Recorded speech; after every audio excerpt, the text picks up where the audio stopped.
Hormuz প্রণালীর ঝুঁকি এড়াতে বিকল্প পথে সৌদি আরবের ইয়ানবু বন্দর থেকে আসছে 1,00,000 টন অপরিশোধিত তেল। সব ঠিক থাকলে মে মাসের 6 তারিখ চট্টগ্রাম বন্দরে নোঙর করবে জাহাজটি। বিএসসি বলছে মে মাসেই আসবে আরও 2টি জাহাজ। এর মাধ্যমে ইস্টার্ন রিফাইনারির যে সংকট তা দূর হবে বলে আশা করছে কর্তৃপক্ষ। আমরা আশা করছি মে মাসের 6 তারিখ সকালবেলা এএমএ কুতুবদিতে এসে পৌঁছাবে। তারপর আমরা দ্রুত আমাদের লাইটারিং জাহাজ রেডি থাকবে, আনলোড করে আমরা ইস্টার্ন রিফাইনারিতে দিয়ে দেবো।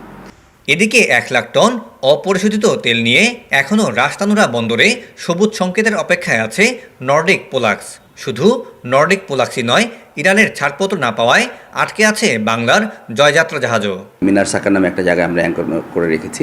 সেই 2টা জাহাজে বের করার জন্য সর্বোচ্চ চেষ্টা করা হচ্ছে। আমাদের মিনিস্ট্রি, পররাষ্ট্র মন্ত্রণালয় এবং সরকারের পক্ষ থেকে চেষ্টা কোনো কমতে নেই। বিকজ এখন যে অবস্থায় পৌঁছেছে, ডিপ্লোম্যাটিক চ্যানেল ছাড়া ফিজিক্যাল এফোর্টে এই জাহাজ বের করাটা কঠিন মনে হচ্ছে।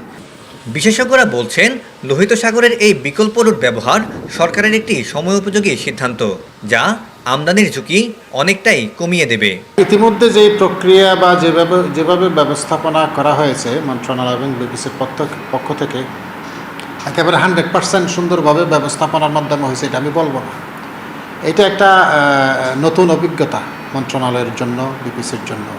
ভৌগোলিক জটিলতা কাটিয়ে বিকল্প পথে তেল আসা শুরু হলেও পুরোপুরি সংকট কাটবে কিনা তা এখনই বলা যাচ্ছে না বলে মনে করেন বিশেষজ্ঞরা।